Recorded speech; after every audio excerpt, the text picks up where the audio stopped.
This is the Russian Dynamite, Masha Slamovich. Becca here. This is not America's sweetheart, Davian. And It's Billy Starks. And the super fly guy, Trayvon Jordan. This is the fly side flyer, Jalen Brandon. Hardcore Princess, Jules Malone. Hi there, this is the Bubblegum Princess, Alexia Nicole. This is the Brazilian Wonder Woman, Christy Jane. This is the baddest black belt, Chennai Kai. This is Kid Bandit. The smash hit Joel Bateman. This is Robin Renegade. Cody Hawk. Brutal Bob Evans. And you are listening to Wrestling with Entertainment, one of my favorite podcasts in the whole wide world. This is Puff, and you're listening to Wrestling with Entertainment. Hello, and welcome to the show. It's Wrestling with Entertainment, the only audio experience on the web today, the trusted choice for interviewing all your favorite wrestlers every Tuesday and Wednesday on YouTube and Castbox, sponsored by Rogue Energy and Player One Coffee. I am, of course, your host, James J., and it is a great day for wrestling, because we are wrestling with Puff! I am Puff. How are you, Puff? You know, I'm doing all right. I got a bit of a sore throat and a cough right now, but I'm doing all right other than that. I don't have a sore throat, but I do got a cough going on. Winter sinuses and all that good shit. But, where can we see you next event-wise?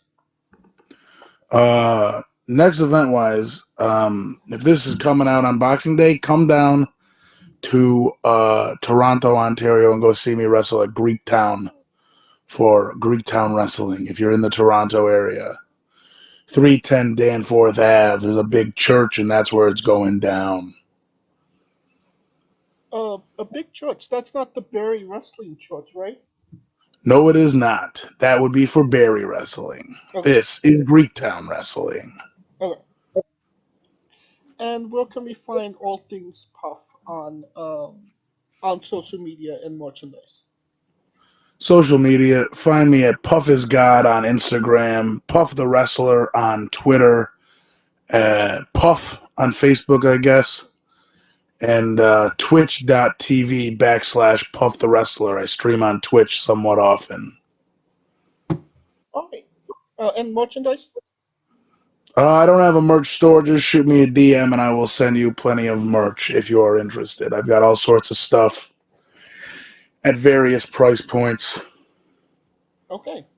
And you don't have to go looking for it. All of the links to all his social media will be in the link in the description of the video below, but on YouTube and Castbox.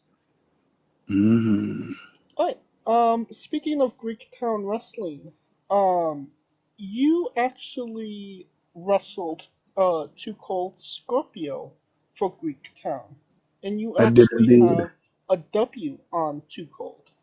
Can you tell us about that experience? I do have a W on Too Cold Scorpio. I won that match, didn't I? I don't remember that at all. Yes. You mentioned that match, and I did not know that I won it. That was a crazy good time. You know, it was Christmas time. I was in my Christmas gear in Greektown. The crowd was going nuts, and Too Cold Scorpio was just a great opponent, man. It was a lot of fun to wrestle him. I didn't know much about him beforehand because I don't know anything about wrestling, really. I wasn't a big wrestling fan. I don't know much about the history of wrestling, but I had heard of when the match was announced, I looked into him a little bit, and then meeting him was a great experience. Wrestling with him was a great experience. He was just a great dude to be around, a great dude to learn from. I really enjoyed it. We got a lot of positive feedback off of that match, too. A lot of, wrestlers backstage told me that it was a good match. So it wasn't just from, an audience's perspective, but from someone who's got, a trained eye in the world of wrestling telling me that it was a good match. So it was a good one. Okay.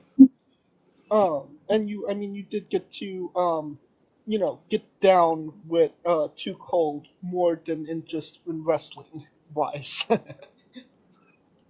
Yeah. Did a little dance in there. Now, keeping on the topic of, ECW, you actually teamed with Tommy Dreamer. I've done that too. Dang. What was that experience like?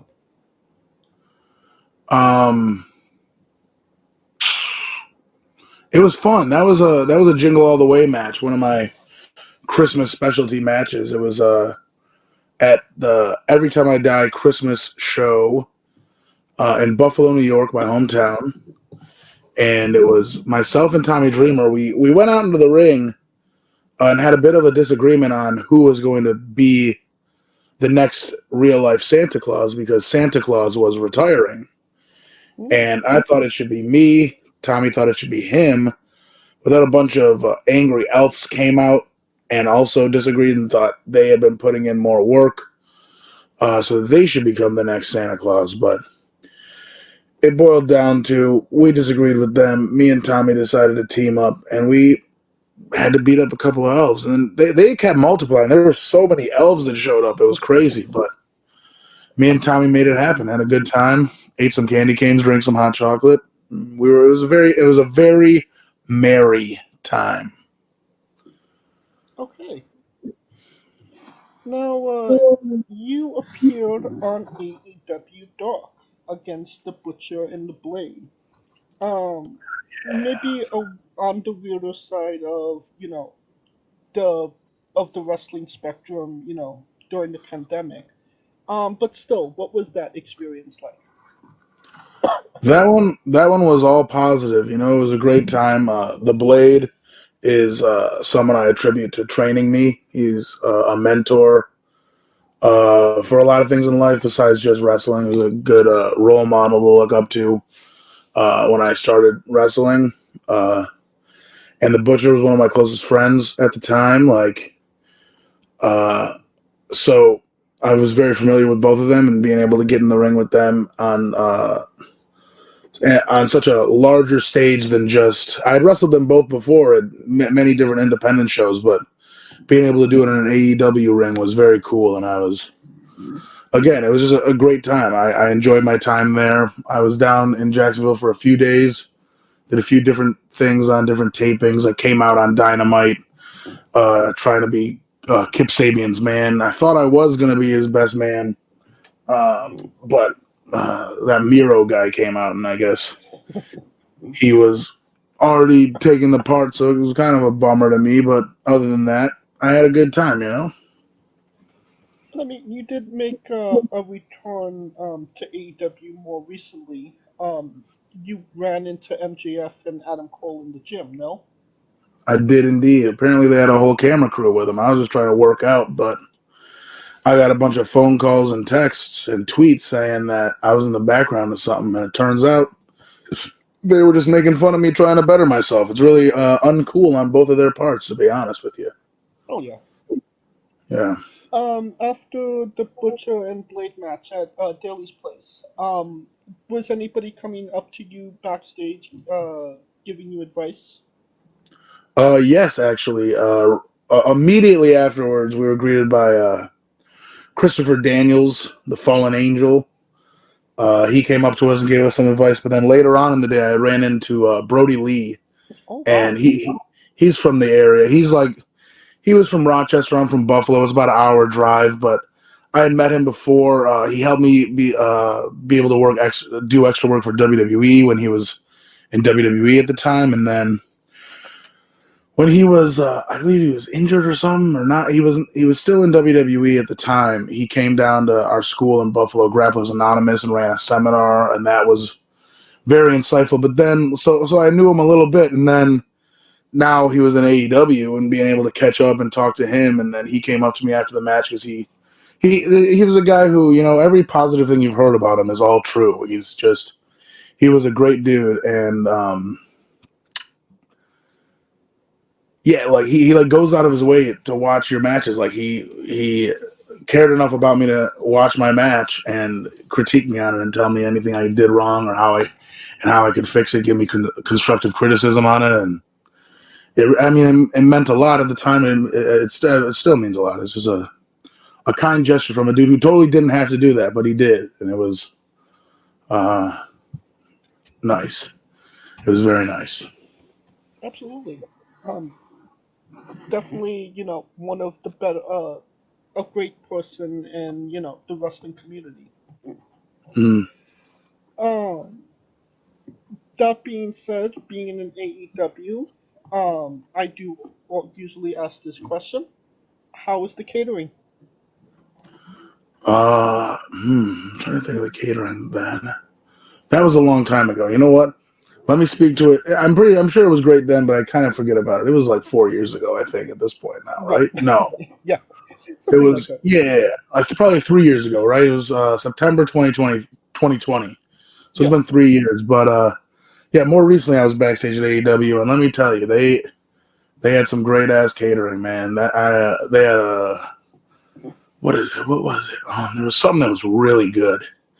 And I got a little bit of it, and I wanted to get a little more. I was letting everybody else have it. I was on the bottom of the food chain in regards to catering. I'm just an extra. I'm not trying to take Mark Henry or Big Show's freaking pasta dinner.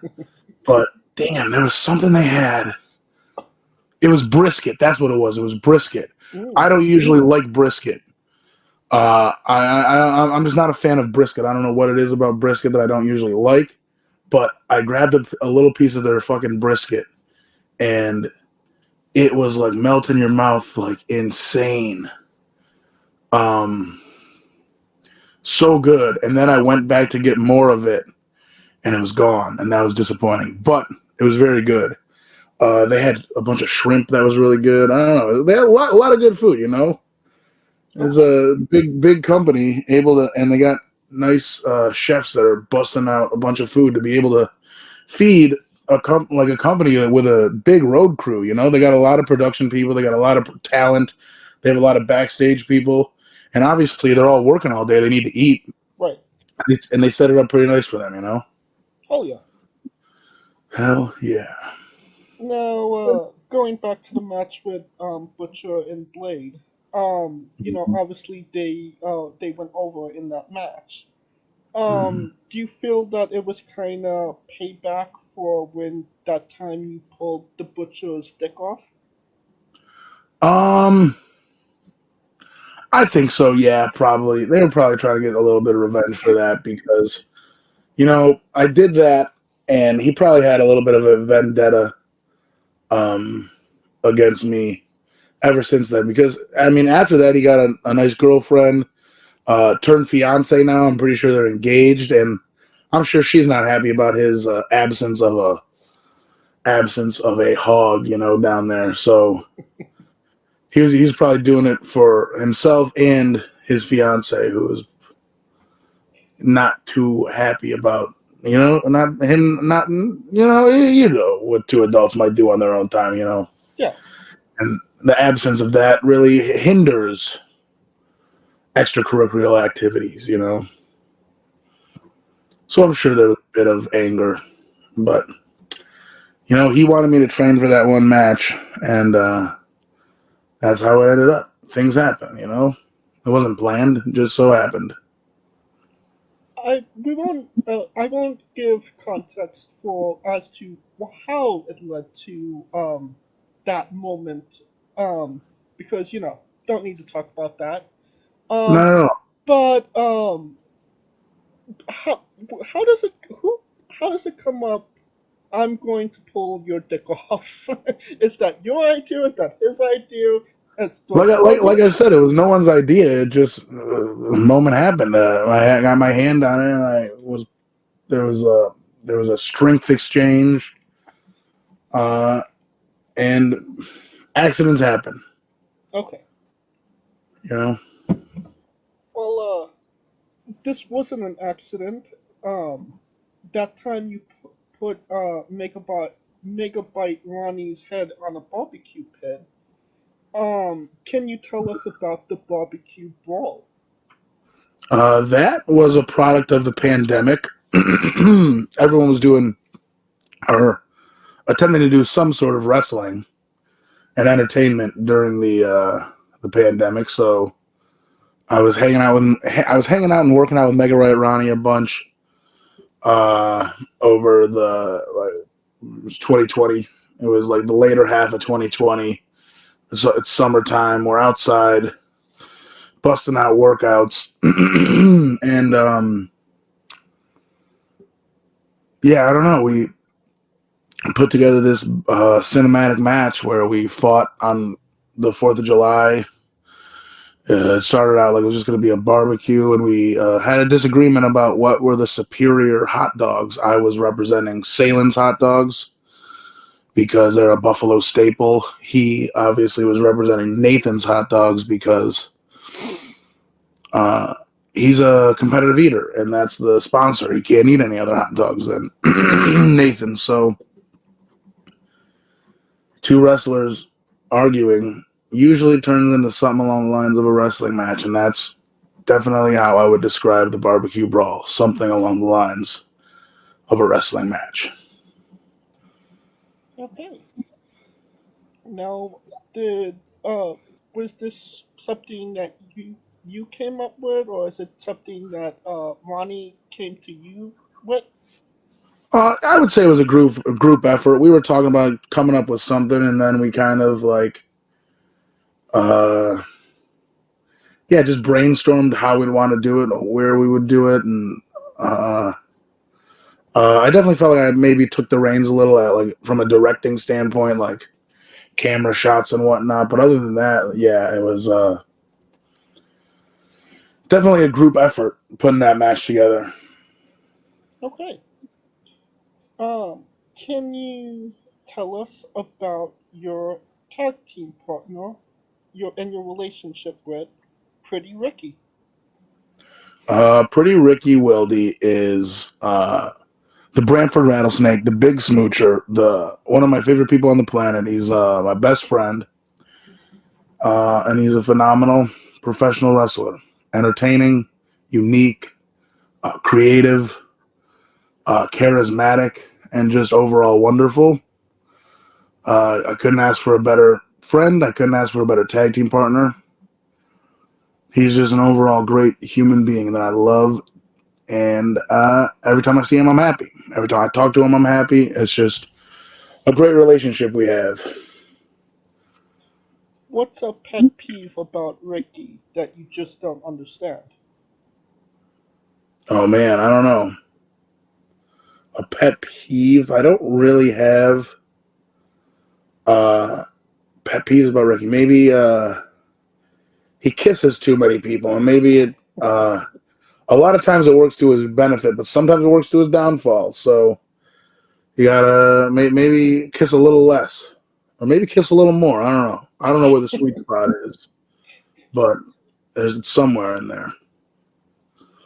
Now, another tag team partner of yours, Sexy Eddie. Can you tell us about your relationship with him? Dude, Sexy Eddie, we're on the outskirts right now because of the last C4 wrestling show. We had a fun match. It was me and Pretty Ricky against Sexy Eddie and his new tag team partner, the Animal, Bob Anger. And we had a respectful bout that ended with me and Ricky victorious. But then after the bell, we're hugging, saying goodbye, like paying respects to each other. Like it was a hard-fought battle, but in the end of the day, we won. But after the match, Eddie hit me, low blowed me, and then Bob Anger they jumped Ricky. Then they continued to slam Eddie onto me. They just jumped us after the match and like beat us up, even though the match was well over. So I don't know. We're kind of on the outs right now. I'm not gonna lie to you, me and Eddie. Is it because Ricky is more pretty than Eddie is sexy? Listen, I'm not going to talk to either of their attributes physically, man. They're two gorgeous human beings. I'm not going to lie to you, but I would never compare them either way. Now, you've wrestled some interesting names over the years. And you tell me if this is one you find interesting. You wrestled Ghostface. I did wrestle Ghostface from the Scream franchise. That is true. Happened at Greektown in Toronto. He tried to kill me. He brought a knife to the ring, and I basically spent the entire match trying not to get stabbed. Ended up right at the end, he almost had me, but I turned the knife around, stabbed him, chokeslammed him, pinned him, 1, 2, 3, got the hell out of there because I was not about to get stabbed. It was definitely interesting for sure, but I made it through. I made it out. I made it out alive, and that's all that matters, you know. Oh yeah. Are you a fan of the Scream franchise? You know, I wouldn't consider myself a fan because I know a lot of people who are big fans of it, and I don't want to like disrespect them. But the first Scream movie I ever saw was Scream 5, and then I saw the first Scream, and I liked both the movies, but I kind of saw the twist at the end of the first one coming because I had already seen Scream 5, but I still enjoyed both of them nonetheless. I don't think you've needed to see Scream 5 to know that who was the villain in Scream 1. I mean, it's pretty fucking obvious. Yeah.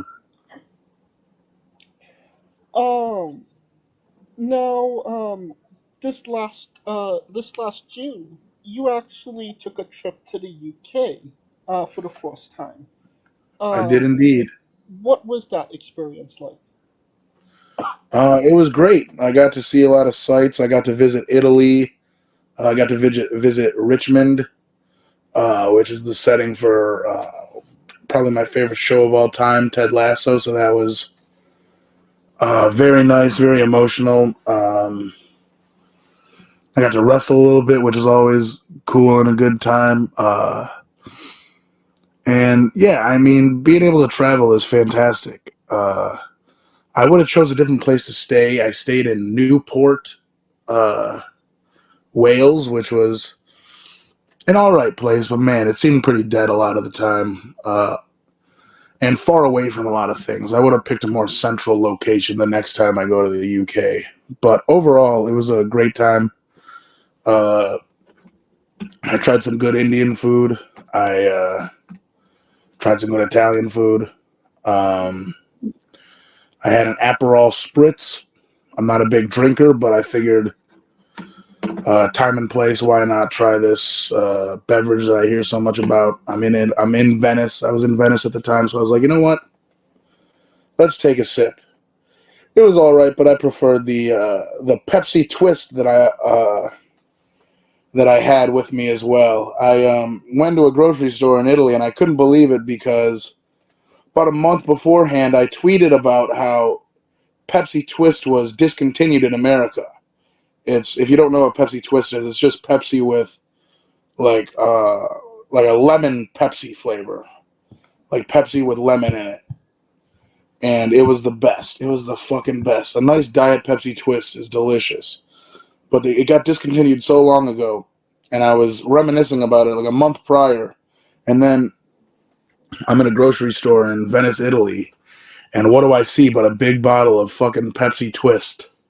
And I was like, this is insane. I need this. I bought it. I drank it. It was awesome. That's awesome. Hell yeah. Well, let's keep on the topic of drinks and tell us about your love of Mountain Dew. I'm a big Mountain Dew guy. I like the variety they have, the different flavors, how they're always keeping it fresh with new stuff. They're bringing back classics. I mean, they're so versatile in their beverages. So I think that's what keeps me a big fan of them. I like the drink. It's a nice soda. I'm a big soda guy. I'm a big fan of sodas. Big fan of diet sodas, zero sugar sodas, but I wish Mountain Dew, if I had any complaints, I wish they do more zero sugar flavors. But for the ones that they do make, I'm not against it. You know, I'll take any zero sugar sodas I can get. So, yeah, I don't know, Mountain Dew. It's just delicious. You know, I like trying new beverages and new flavors, and they're always adding new stuff to their repertoire. So, shout out Mountain Dew. Did you try the Flaming Hot Mountain Dew? I did indeed. I tried like 2 different versions of it. I bought like when they first dropped it online, when it was super exclusive. I paid a little extra to get cans of it, and then they put it in stores, and it was like, what the hell? I paid so much to get this first version, and they're just going to put it out in stores. But yeah, it was all right. I didn't think it was terrible. A lot of people were going off about it. I didn't think it was bad. It wasn't something I would drink on the regular, but it wasn't terrible by any means. Okay. Mm-hmm. And how did you feel about, I believe it was for October, the mystery flavor that they come out with? The mystery flavor, they've done it a few times,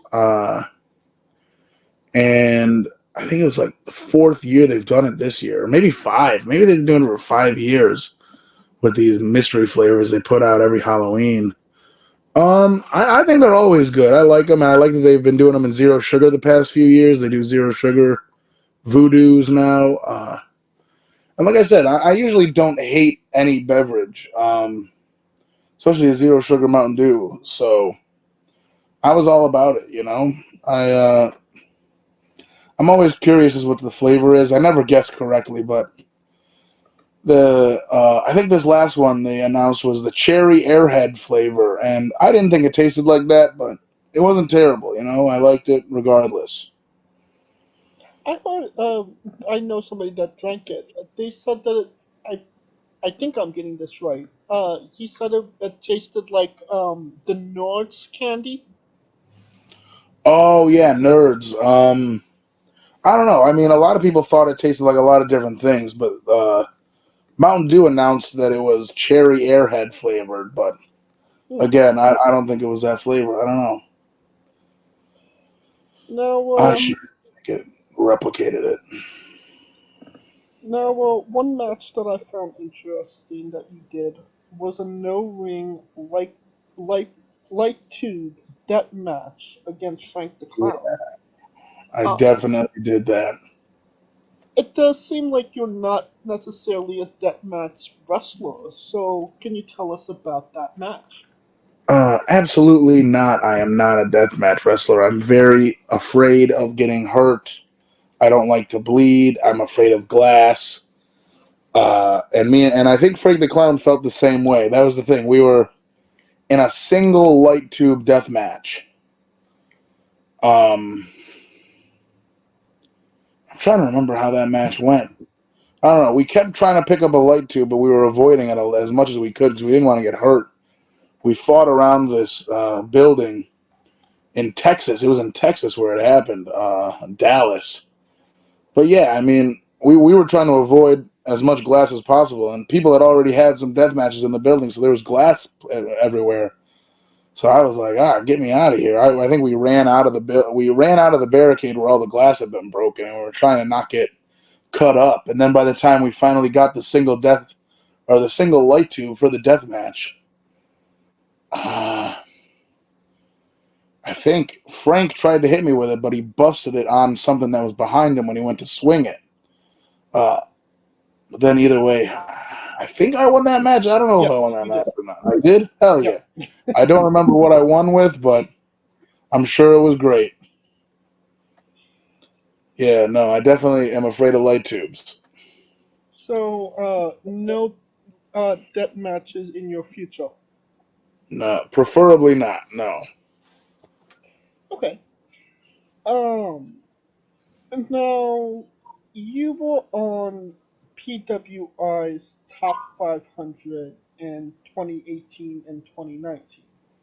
I know you're not, a big wrestling history guy, but what does it mean to you to be on, a wrestling list? It's pretty cool. It's recognition, and especially my first year in wrestling, making the 500 and being number 500. And like I said, the Blade, aka Pepper Parks, is my trainer, and 1 year he was number 500 in the list. So it was cool to share that accolade with him. But yeah, other than that, I don't know. The lists are whatever. I'm not gonna shit on the list at all. People have so many opinions on it. I mean, if people think it's cool, if people like, are happy to be on it. It means a lot to a lot of people.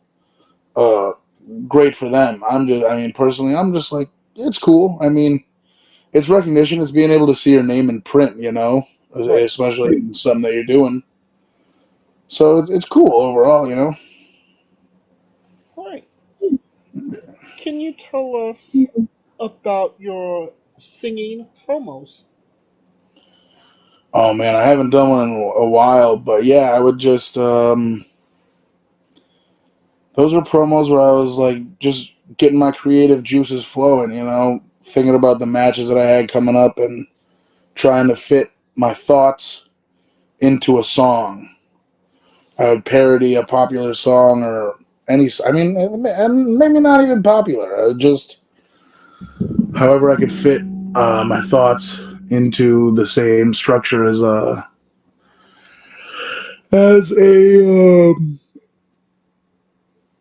song, and I mess with the words a little bit, put it together, and then find someone to play an instrument because I don't play any instruments.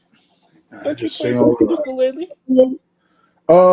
Barely. That was just one that I did off the cuff. That was I know like 4 notes on a ukulele, so I pulled a ukulele out for one of them. Okay, fair enough. Mm.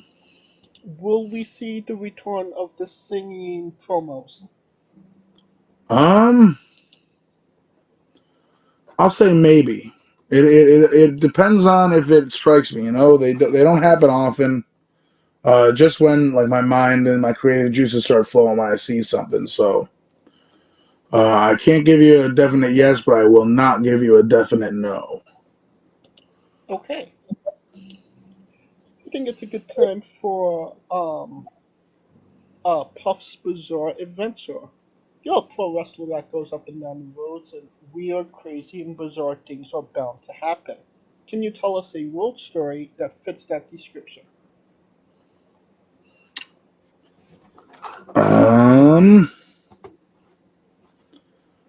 Something wild that happened on the road. Dang, I'm trying to think.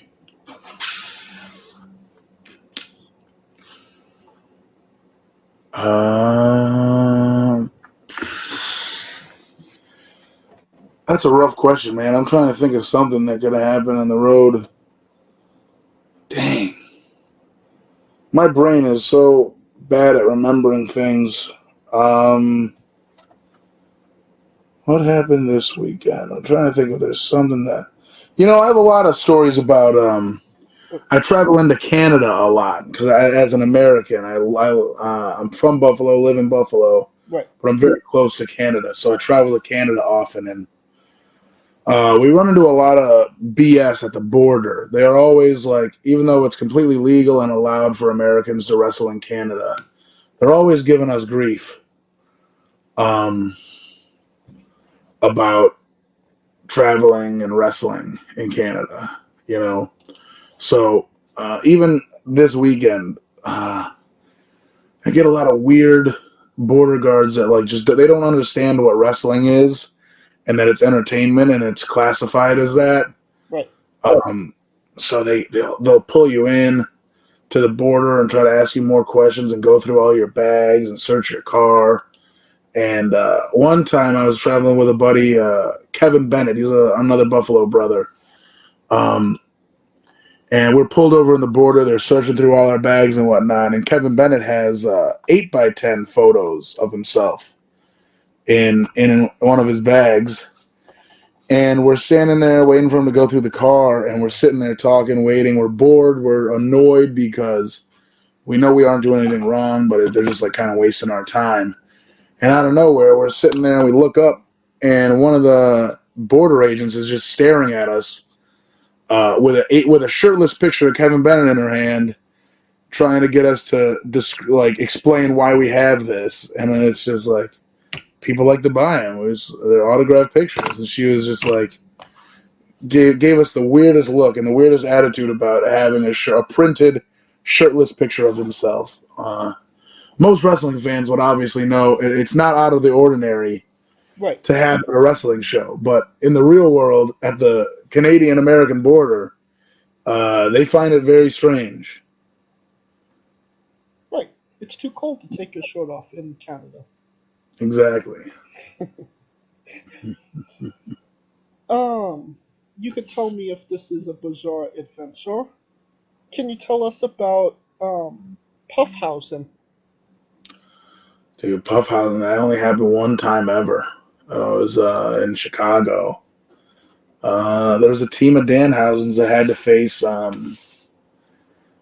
Effie Warhorse. Who was in that match? Dan the Dad, Dan Warhorse, and, Effie, and Danhausen. and Danhausen. Yeah, I don't know. The match got announced as Danhausen, and Danhausen versus Danhausen, Effie, Warhorse, and Dan the Dad. And so I was in Chicago, and I don't really remember much of what happened. I think I was under the curse of Danhausen. I came out, and I was Puffhausen. I was painted up like Danhausen. I've seen the footage, and I don't know. I just freaking wrestled another match, I don't. Dang. I'm really realizing in this interview that I don't remember much of my time in wrestling. I'm still wrestling. Maybe it's because I had a few matches this weekend and I'm all beat up, but man, that was a crazy time. And the fact that I was under Danhausen's curse, that doesn't help my memory at all. Exactly. But yeah, a lot of insanity going on. Definitely a crazy adventure on the road for sure. Could we agree that it was very nice and very evil? Definitely both of those. You can tell me if it was memorable wrestling vampire legend Gangrel. It was crazy. We originally were supposed to wrestle against each other, but then in the match, he bit me in the neck, and something happened where I think he infected me with the vampiric gene, and I came out and became a vampire, and ended up by the end of the match on his side against RJ City and Gregory Iron, and I'm pretty sure we were victorious. It was it's like a pick your poison match. It was a lot of chaos, but me and Gangrel ended up on the same side. And since then, I have recovered from the bite, but I do carry the vampiric gene in my travels now. All right. And it could come out at any time. Just stay out of direct sunlight. Yeah, exactly. More recently, you've been doing commentary. What has that experience been like? It was just last weekend, and that was the only time I've done commentary, really. But it was wild, I got called like an hour before the show saying, hey, our other commentator can't make it to the show. Do you want to do it? And I was like, sure, let me try my hand at it. And it was pretty chaotic, It was the same day as a big Fortnite event that I was trying to do. So that had me distracted a little bit. But overall, it was fun trying to get my wits about me, trying to learn wrestling moves and whatnot. So I had a good time doing it. I had a good partner to work off of. So overall, it was a good time. I might be back on it. Who knows? Okay. Well, that's a great segue into my next question. Can you tell us your love of Fortnite? Oh, man. It's had a death grip on me for the past year and a half or so. I was never a big video game guy. I'm still not a big video game guy. I don't play a lot of video games, but I was streaming on Twitch, talking about whatever, and people were telling me I got to start playing Fortnite. And I'm like, I don't have to start playing Fortnite. I'm not good at Fortnite. I'm not good at video games. I'm not a big video game guy. I'm not good at any of the games. Like, I've tried Fortnite. I had played it like once or twice years ago when it first came out, and I was like, oh, I suck at this, and I'm not having fun. Never going to play this again. But everyone was telling me, oh, it's got this, you should play, blah, blah, blah. And I was like, you know what, fine. I'll give in to the peer pressure. I will attempt to play Fortnite. So that's exactly what I did. And ever since then, I've just been it sunk its hooks into me, and I'm hooked. I'm addicted. I can't stop playing it. Playing it all the time. Playing it on Twitch. I created a little spinning wheel. That's the puff Fortnite wheel that people can donate bits or money to me, and I'll spin it, and they can make me do all sorts of challenges in Fortnite. I'm playing it nonstop. It's got a hold on me, and I don't know. It's so fun. It's gotten really, really fun. I have a lot of good times playing it. I'm able to play it with a lot of friends, and it's always changing. That's the thing. It's absolutely not even close to the same game I was playing when I first started playing it, like a year and a half ago. Like, they're always updating it. Every week they're adding something new, adding new characters, new weapons, new maps, new everything. It's a very overwhelming game. It's overarching, Right. and I think there's a little something in it for, like, the fact that I was able to get hooked into it. It's like they have something for everyone in the game that, like, gets you to want to play. And especially now, they just added like a Lego mode and stuff. It's chaos. It's everything. It's all over the place. It's everywhere. It's everything, everywhere, all at once. That's what it is. It's definitely the Funko Pop of the video game world. Absolutely. That's a perfect description of it. We're a month into the new map and the new season. How do you like the new map that we got?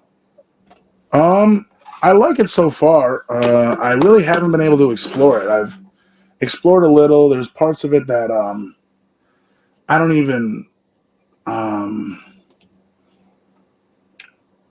it's like I don't even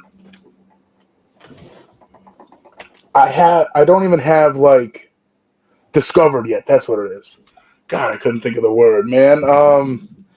There's parts of it I haven't even discovered yet, and then there's parts that I've been to but left immediately, whether it be in a car or whatnot.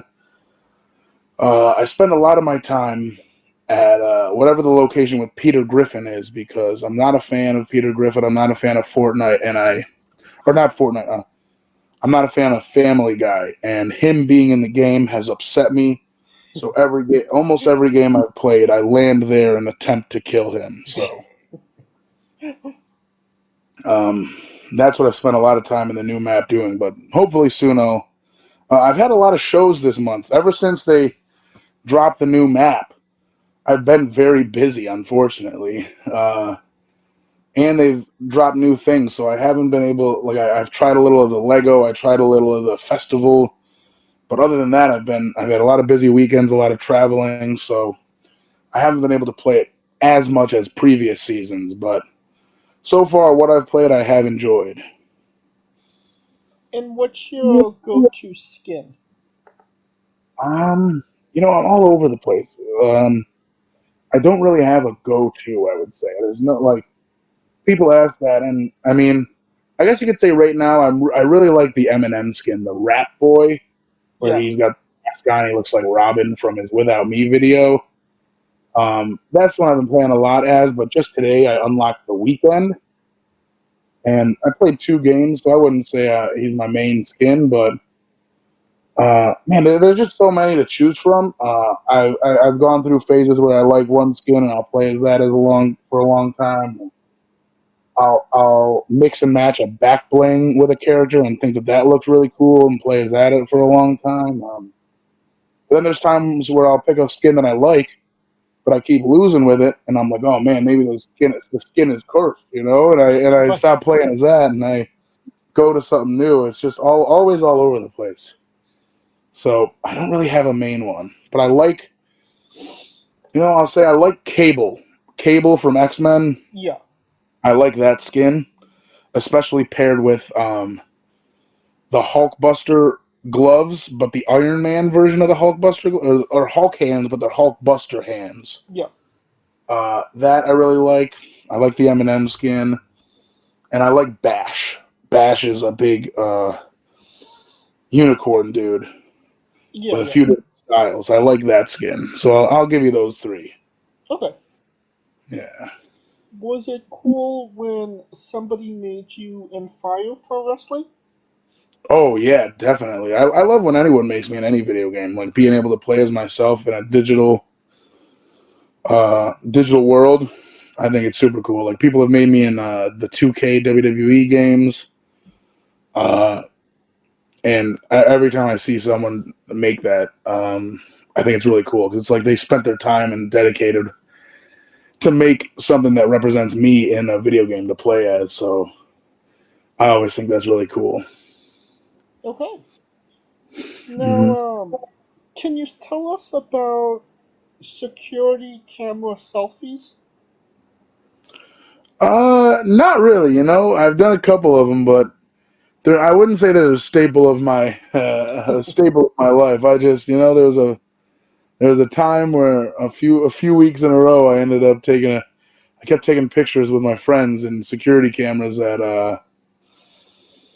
random places, man, on the road. I think we were like in Walmart in Montreal, and everything was in French, and I was like annoyed, and I was like, fuck this. They got this fucking camera on me. What do you think I'm gonna steal from you, Montreal, Walmart? Just fuck you. And I just gave a dirty look to the camera, and then I was like, you know what? I'm gonna take a picture of this. Boom. And that was the origin, that's how it got started. And I mean, that's it. I got unfortunately, nothing else interesting about that other than that. Fair enough. Mm-hmm. Can you tell us about your love of iCarly? Oh man, iCarly. I don't even know if I want to talk about it. I heard recently that I haven't even watched the newest season of the reboot, and apparently it's canceled now. So it's like I'm at a crossroads where do I even want to watch this last season? Because I heard it ended on another cliffhanger, where the last season that I watched ended on a cliffhanger, but this newest season ends on a cliffhanger, and then they cancel it. How do you do that? I just don't understand.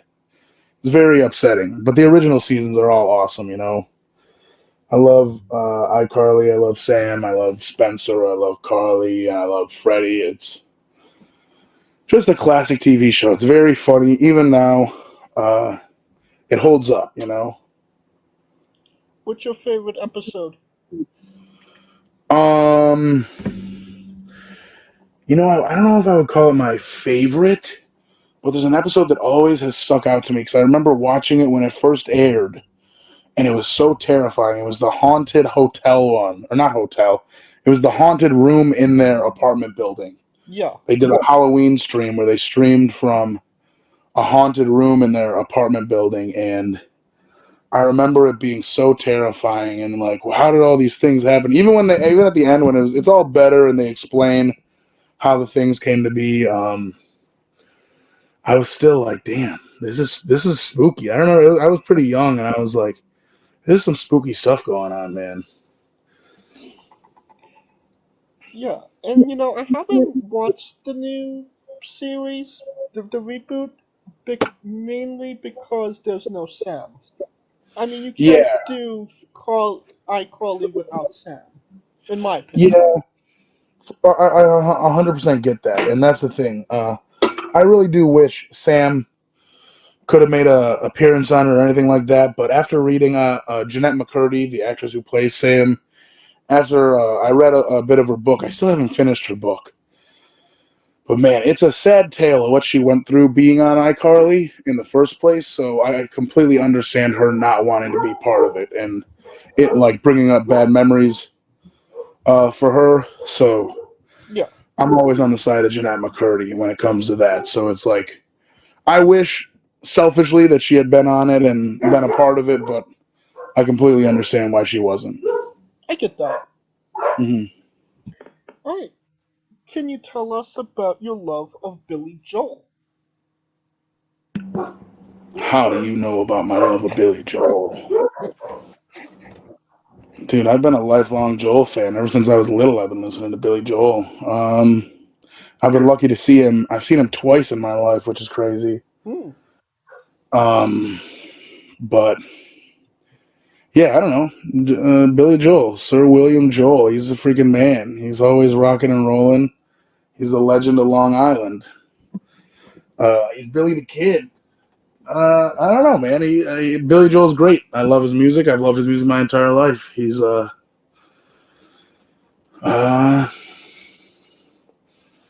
I don't know. I don't know. I'm at a loss for words. Billy Joel rules, man. Billy Joel rules. Oh yeah. Hell yeah. I think that's a good segue into the colossal question. Let's say they're making a movie about you. Every movie has a soundtrack. What would be the first 3 songs on the Puffs movie soundtrack? That is a phenomenal question. The first 3 songs on the Puff Movie podcast. A movie. Oh my God! I just said Puff. Oh my God. Again, I'm telling you, my brain is not in the right space. I'm so sorry. You're fine. You're fine. I had some rough matches this weekend, man, and I'm still recovering. But it was just didn't get a lot of sleep this weekend. I'll tell you what, Puff. Oh my God, Puff movie soundtrack. Let me correct that. I'm actually gonna do a deep dive into I have a playlist with all of my. I started to make with my all-time favorite songs, but man, 3 to narrow it down to 3. I mean, you can list off more songs. I just now keep it at 3 so people's mind don't explode. For sure. One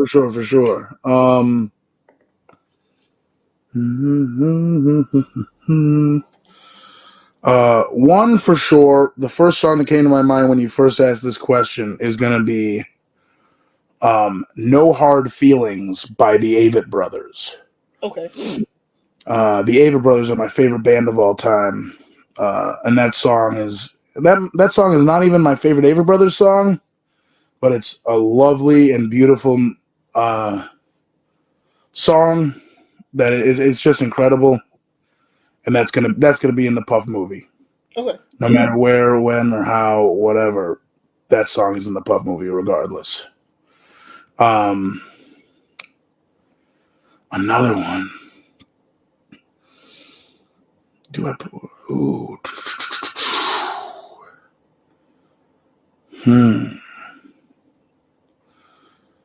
Let me think. What do we got?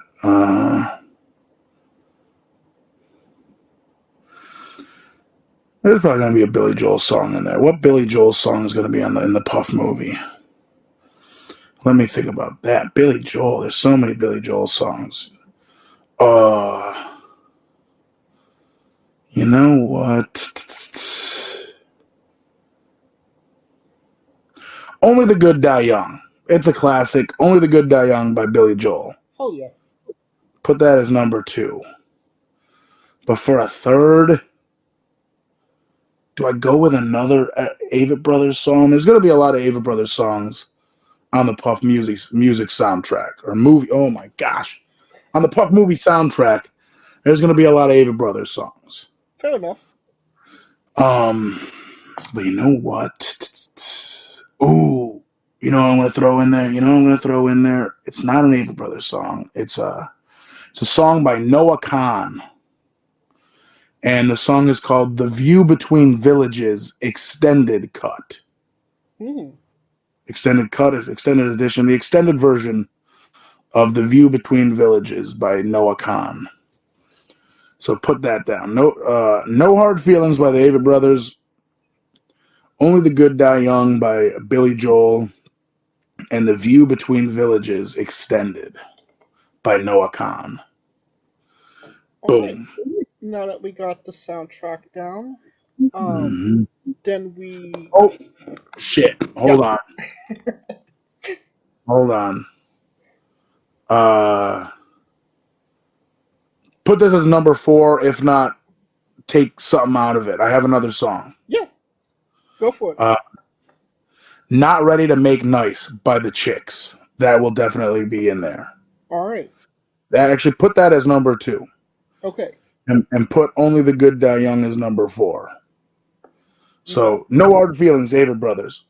Not Ready to Make Nice by the Chicks. View Between Villages Extended by Noah Khan. Only the Good Die Young, Billy Joel. There we go. Boom. Okay. There we go. Yeah. Now that we got the soundtrack down, we go then we write the script, and then we go to casting. Who plays Puff? And you can't say yourself because you are obligated to make a Stan Lee-esque cameo. Fair enough. Now, are we talking realistically or anyone in history? Anybody you want. You're a producer. We got CGI. Let's do it. Oh, you got the CGI. Then I'd probably put Chris Farley as Puff without a doubt. Hell yeah. I think Chris Farley would portray Puff pretty nicely. I would want Adam Sandler in there somewhere. He probably wouldn't do a good Puff, but he could definitely be a Pretty Ricky, maybe even a Daniel Garcia. Or maybe a Blade, maybe an Andy Williams. But Sandler's got to be in the movie. What's funny that you bring that up, because now that we have you casted, every movie has a supporting cast. Who would be 3 people significant to you in your story that would be in your movie, and who would play them? Oh, shit. Myung Jae Lee is going to be in the movie. He's an important part, you know? Okay. And I'll tell you who's going to play Myung Jae Lee. Ronnie Chang. Okay. I want Ronnie Chang to play Myung Jae Lee. Chris Farley is Puff. Pretty Ricky Wilde's definitely going to be in there. And Pretty Ricky will be played by... Oh, fuck. Who's going to play? Who could play Pretty Ricky? I mean, it's difficult. There is not a lot of people that could have the essence of Pretty Ricky. Yeah, man. Trying to think of somebody. I mean, if you want Pretty Ricky to play Pretty Ricky, I would accept that answer. No, that's too much of a cop-out for me. I need somebody. And you know what? I think I'd like to see Nicolas Cage play Pretty Ricky. All right. I think that would be interesting. That would be interesting. Nicolas Cage is Pretty Ricky. Ronnie Chang is Myung Jae Lee. And then a third one would be my mother. I'd have my mom in the movie. She's very much an important part of my life. And she would be played by, what's the actress's name? I don't want to mess up the actress's name. What was she in? Catherine O'Hara, the mom from Home Alone. Okay, yeah. So boom, there. 3 people, 3 actors. I did it. Let's go. Technically 4, because Adam Sandler is going to be in it as well. Oh, yeah, Adam Sandler will be... I'm going to have Adam Sandler play Pepper Parks, the Blade. Okay. Because I just think that would be funny. I can only imagine Adam Sandler with the mutton chops. Exactly. Oh, and Jack Black is going to be in it as well. Okay, who is Jack Black playing? You know what, Jack Black? You know what? I'm keeping everybody alive. Sadly, Chris Farley is no longer with us. He can't be in the movie. Jack Black is Puff. Hell yeah. All right. Now, on to a controversial subject. Pineapple on pizza. What's your stance? My stance is that I could care less. If people like pineapple on their pizza, let them eat it. It's not bothering me. I haven't really had any great pizzas with pineapple on it, so I don't really prefer it. I prefer a nice cheese and pepperoni. I don't stray too far from that. Unless I'm ordering from Macy's Place Pizzeria in Buffalo and their crazy pizzas, then I fuck with all of those. But, yeah, I just let people live. If they want pineapple on their pizza, eat the pineapple on your pizza. But you side more anti rather than pro. Yeah, I don't really. It's not going to be on my pizza, but if it's on your pizza, I have no issues with it. Okay. You know what? A lot of people could learn from that. You know, metaphor for other things in life. What's your spirit Pokemon? I'm not a big Pokemon guy. I don't know many of their names. I like the purple one with the devil horns. Gengar. Is that a name? Yes, that's correct. I like that guy. Okay. I'm that guy. Boom. We Gengar. love the late great Tracy Smothers on the show. Do you know Nice. the acronym? Oh, excuse me. Do you know the acronym for Thug? THUG.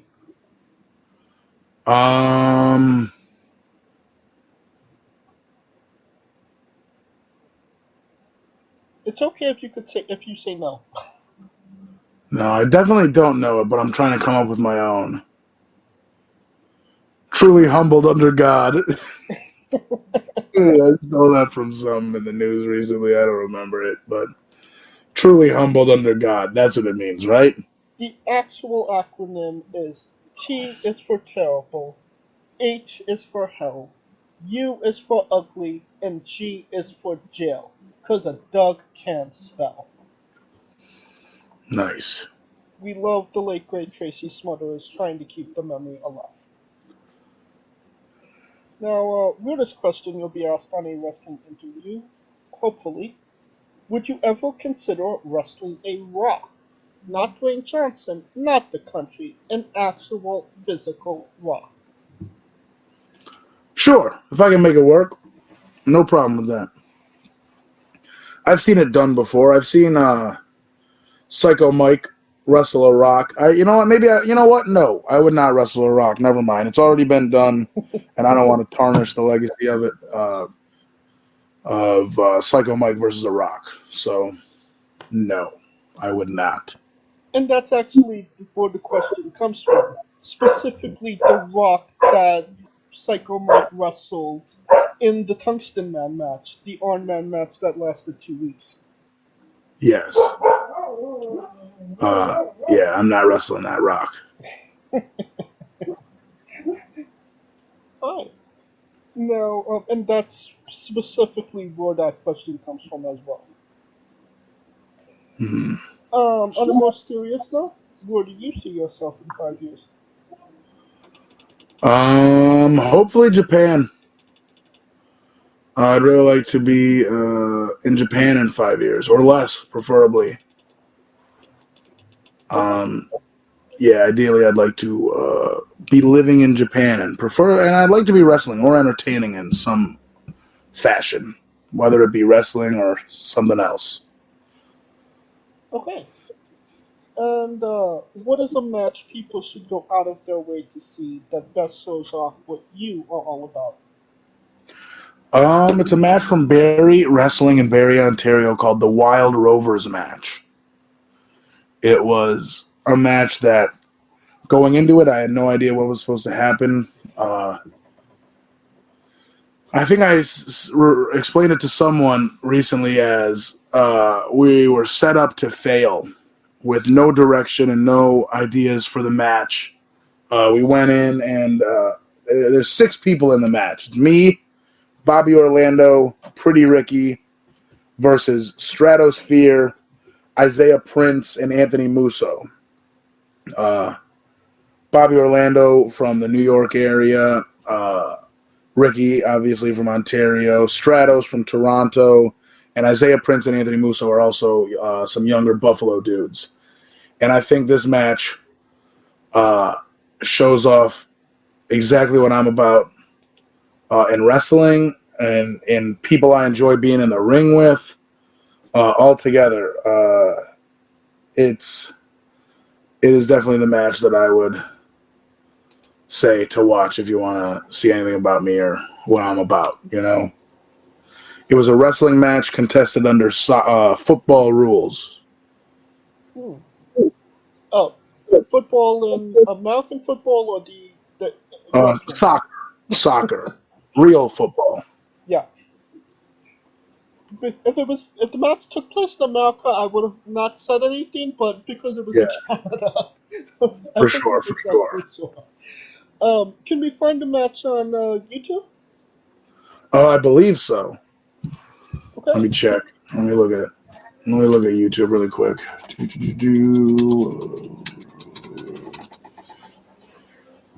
Yes, it is on YouTube. If you could send me the link in the chat, that would be appreciated, and I will put it in the description of the video below, both on YouTube and Castbox, for anybody that hasn't seen it, wants to see it, wants to re-see it after this interview. Absolutely. I just sent it to you on Twitter. Perfect. And since we are nearing the conclusion of this interview, we are wrestling with the 8 questions of doom. Hit me with them. Hit me with all 8 of them. This is our speed round, our bonus round, the round where we see who you really are. Are you ready? I'm born ready. Excluding yourself, greatest wrestler of all time. Pretty Ricky Wilde. Worst wrestler. Worst wrestler. Who's the worst wrestler? Bret Hart. Your main eventing WrestleMania for the World Championship. Who is your opponent? Jack Black. Interesting. Mm-hmm. If you could come out to anyone's entrance music, past or present, who would it be? Vince McMahon's. Finish the sentence. Kayfabe is... Unimportant to me. We would have also accepted taste great on toast. Never had it. Never had it on toast.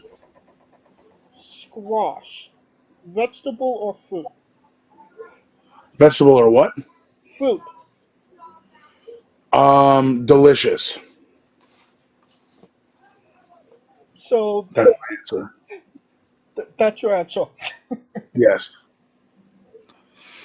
Okay, I guess I could accept that answer. Hell yeah.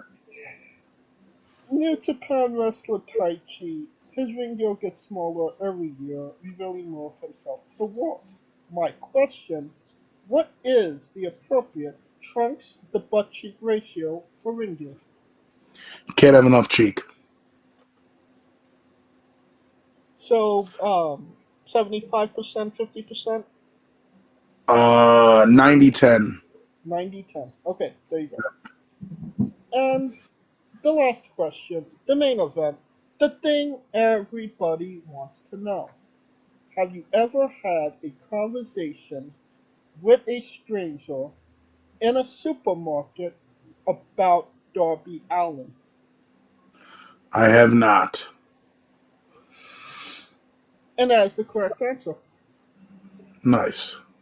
And that will conclude this interview. Thank you so much for coming on and doing this with me. Hell yeah. Once again, can you tell us where we can find you on social media? Puff is God with one F in Puff on Instagram. Puff the Wrestler with one F in Puff on Twitter. And then twitch.tv/Puff the Wrestler on Twitch. And then you can look me up on Truth Social, but you won't find me. You might find Little Mean Kathleen, though. Hell yeah. Hell yeah. Love Kathleen. Shout out to her. Yeah, if you ever talk to her, ask her about her Truth Social account. Truth Social. Yes, Truth Social. You know, I've interviewed her twice, and that never came up. I can't believe that. She's always talking about it to me. She keeps trying to get me to join the app, and I'm not going to do it. All right. Pencil it in. Get Kathleen back on the show. Yes. Until then, you don't need to be typing it into your Google machine. All of the links to all his social media will be in the description of the video below, but on YouTube and Castbox. Simply click the link. A new tab will appear on whatever device you are on. You have no excuse. DM him and buy a damn shirt. Exactly. He needs Fortnite. I need some V-Bucks. V-Bucks. There you go. He needs V-Bucks, people. Exactly. Desperately. Of course, thank you for listening. If you like what we're doing, please like, subscribe, comment, both on YouTube and Castbox. This was sponsored by Rogue Energy and Player One Coffee. Join us tomorrow as we interview Katrina Creed. Follow the show at Wrestling with E, both on X, Instagram, and Thread. For information on who we're interviewing, when we're interviewing them, links to those interviews, and so much more. Follow me personally at JamesJ993. Okay, Puff, when I say wrestling wit, you say entertainment, okay? Perfect. For our very special guest, Puff, Calico Yacht, Scooter Dust, I'm James J, and this has been Wrestling Wit Entertainment. Hey folks, this is the Colossal Mike Law, and you are listening to Wrestling with Entertainment. Enjoy the show, support these guys. We appreciate it very much. We'll see you at ringside.